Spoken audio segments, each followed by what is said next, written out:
So today we're going to talk about Thailand's economic future, especially for this year. So from World Bank's perspective, how is Thailand coping with the global shocks while trying to stay resilient, especially in light of the tensions in the Middle East? So Thailand is in a difficult position. We have one of the highest exposures to the Middle East conflict because of the oil imports, which is the largest in ASEAN region. Second is tourism. We have a very large tourism sector, around 13% of GDP. So that's also affected by the Middle East conflict. And thirdly, it's the manufactured exports, which is affected by global demand.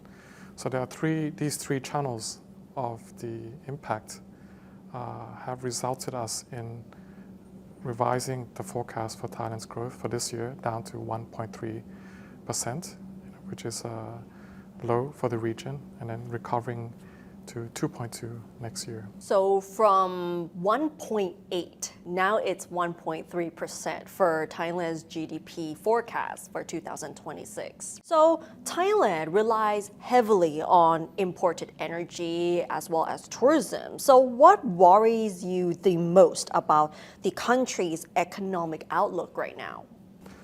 So because we import a lot of oil, there a lot of sectors use oil for their inputs and production, intermediate. And also we have households who use it for transport. So on the sector side, logistics are heavily affected. Domestic logistics, also air transport, manufactured products that use petroleum, and these are quite exposed. Households, because of the household debt burden that they're already carrying, that's around 87% of GDP, the highest in ASEAN. So we looked at which households are exposed. So it's a combination of debt and expenditure on oil and gas. So it turns out to be the middle class because they spend quite a lot on their own transport costs. And then to a lesser degree also the poor, rising fuel, rising food prices. Those are the two main channels. And then tourism, we expect to see a still gradual recovery of tourism, particularly for long-haul flights from Europe. But regional tourism, we still see as holding up steadily in the conflict. And when we're talking about the oil imports, Thailand relies up to 54% of the oil imports from the Middle East. So from World Bank's perspective, how do you think Thailand should navigate this in order to ensure energy security in light of the tensions? In every crisis there is an opportunity. So we see the opportunity here as on energy security. So Thailand has energy vulnerability, but it has the fiscal space, the liquidity able to transition from using oil to renewable green energy. So looking at, for example, the solar coverage in Thailand compared to ASEAN, the coverage is quite low, but you look at in terms of the space that is able to be converted for solar energy in Thailand, it is quite big, and that includes commercial space, residential space. So we think Thailand can pivot to a more sustainable energy mix using renewable green energy. Which of the sectors do you think are most at risk at the moment? So most at risk, so I mentioned tourism is one because of the fuel charges for the air transport, the uncertainty for travelers. A lot of them are postponing their flights. At the same time, this is linked to what I said earlier about the energy transition. There's also increasing global demand for tourism, particularly in sustainable tourism, for wellness, for health. And these are areas where Thailand does have strength and opportunity to grow. So it would increase the value added per tourism by offering higher value added services in sustainable tourism, wellness, and health. And you just mentioned about wellness tourism, which is like one of the opportunities that you've mentioned here. How much hope do you have for this to actually grow in light of the tensions? So it's a long run proposition, and you look at countries that actually have grown from tourism, they have grown by investing in those sectors, better infrastructure, better standards in the skills set, for example, in the wellness and health. For Thailand, you look at the global market, it's still growing, particularly services, and the subset of that would be tourism, health, medical, wellness, because these are fundamental human needs, right? So we think Thailand can invest in these sectors, but at the same time, it'll have to address structural bottlenecks, which we have seen happening already. So in the last few years, you look at the spending per head for travelers, it has never gone back to pre-COVID. And we think it relates to structural bottlenecks such as infrastructure. So infrastructure, particularly, not just Bangkok, where you have 30 million travelers flying in for a country that's designed for 10 million. That's triple the amount Bangkok is designed for. But also you look at in secondary provinces, right? It's difficult to travel to smaller destinations because there are less airports, less flights, or less roads. So Thailand can improve infrastructure. Another would be safety and security. So a lot of travelers find safety and security as one of the limiting factors. And for example, there was I don't know if you remember, a few years ago, there was a boat accident in Phuket. It was a Chinese tour on a boat and capsized. And then after that, Chinese tourism fell, right? So that actually relates to safety. So the safety regulation, implementations under the harbor authorities. So implementation of safety is very important for tourism confidence, which Thailand can improve going forward. That said, we are projecting tourism to still grow in the outer years. Like next year, 5 years, tourism will still grow in line with the global market. So global demand is growing. And what we see before you go back to pre-COVID, we saw the boom in China, right? And we are projecting other regions to also want to travel to Thailand. So other regions, South Asia or Latin America, where markets are growing, and they haven't traveled much, because travel is not part of the culture or their normal spending behavior. So we expect rising demand from these new regions for travel in Thailand. Well, apart from tourism, are there any other industries that are expected to see more growth in Thailand? So we think there are many, and we have selected 5 using one as a global criteria. We look at sectors where demand is growing globally. And then the second criteria is we looking at Thailand. Does Thailand have some of the infrastructure or the skills and endowments needed to grow that sector? Right. So taking those lens, we are now producing it's a flagship report for Thailand ahead of the annual meetings in October, where we identify these 5 sectors. So one is on agribusiness, second is on advanced manufacturing, which includes green manufacturing, such as EVs, solar, air conditioning. Third is on tourism, particularly sustainable wellness and health tourism.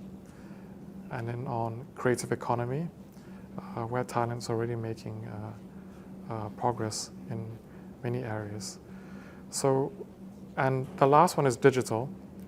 Digital refers to both digital technologies that can be used by people and companies and as an enabler for other sectors, including tourism and manufacturing. So these are the 5 industries that the World Bank has identified that will drive Thailand's growth for this year, right? But recently, the Thai government, especially the finance minister, has mentioned during the IMF World Bank meetings that they will try to boost more investments, support SMEs, and also restructure the economy for the digital era. So from your perspective, how realistic are these goals in today's global environment? So I think in every crisis there's an opportunity that you can seize.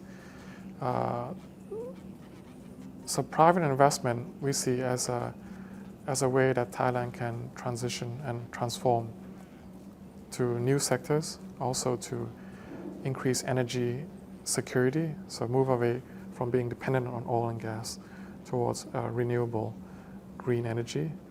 But that would take investments, for example, investments in the EV charging infrastructure. Second, investments in solar panels and grid. These would happen alongside with soft reforms, regulatory streamlining, allowing people to sell their energy back to the grid to make it more feasible for them. So investments could be huge. I think if Thailand lays a clear path towards what it is transitioning towards, how will it transform? And energy would require large investments. And then the other sectors that I mentioned, the 5 sectors, we actually see that as a long-run potential for Thailand, right? And many of them would require investments, like tourism, for example, on infrastructure for secondary cities, getting to those cities and secondary provinces, and also traveling within them. For example, even Phuket, which is one of the primary destinations, would benefit from city, better transit within the city. And with the higher energy costs and also the external pressures, does Thailand still have enough policy room to deliver? So Thailand, we still see Thailand as having adequate fiscal and monetary room. So monetary, because inflation expectations are anchored, there's still room for the central bank to act using the interest rate tool. Thailand also has very large foreign exchange rate reserves. So that's like a war chest. Thailand can use that to manage balance of payment shocks or capital flows that come in and out. On fiscal, this is more difficult because we used to say that Thailand had large fiscal room. Now we would say has some fiscal room left because the window is closing.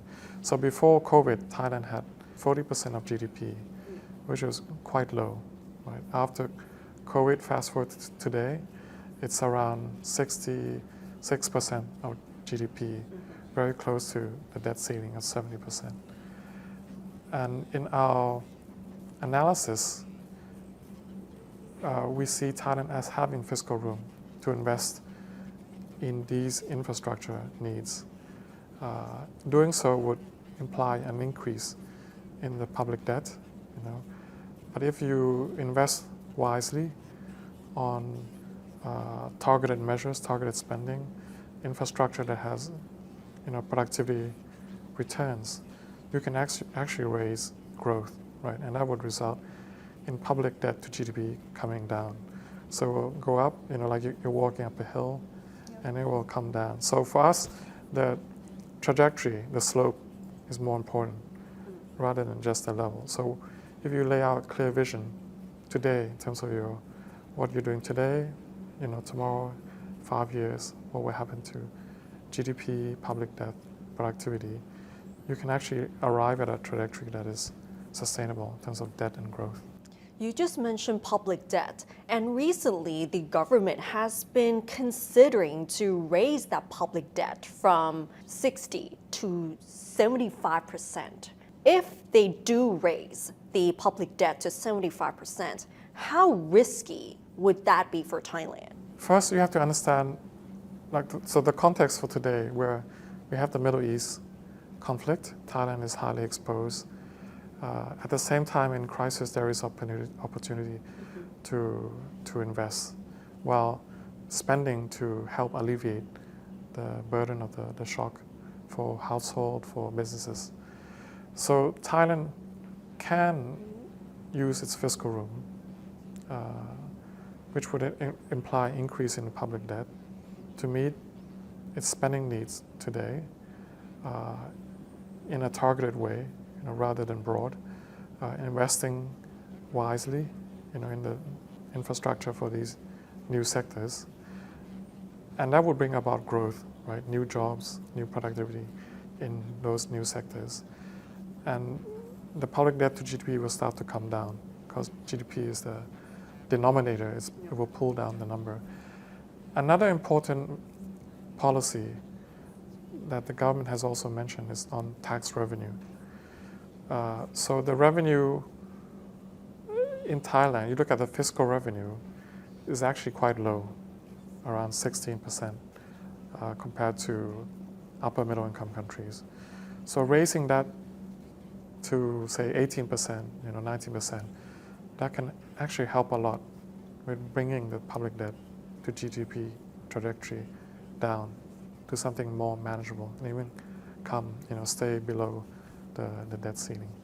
But the public debt ceiling has never been lower, isn't it? Because from 40% to 60%, and now it's capped at 70%. It's very unlikely that it's going to be much lower than it is now. So what would be the best mechanism if you're going to bring that public debt ceiling down? For almost all countries, it's a combination of growth. So the policies set out today have to bring about productivity, growth, new jobs. Second is so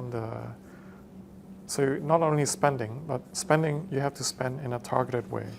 So spend only on those that really need it, such as the poor or the elderly or the young, right, for the schooling, rather than spending on everybody. So what that means is that you will spend less, you'll conserve your budget, but you get better outcome. People become healthier, they have better skills, and that results in more growth. So better bang for your buck, better return on your investment. Another factor that is unavoidable for most countries is on revenue. So to bring the public debt down, public debt to GDP, more revenue will have to be raised. For Thailand is lucky because our revenue collection now is quite low, so we have room to raise the revenue.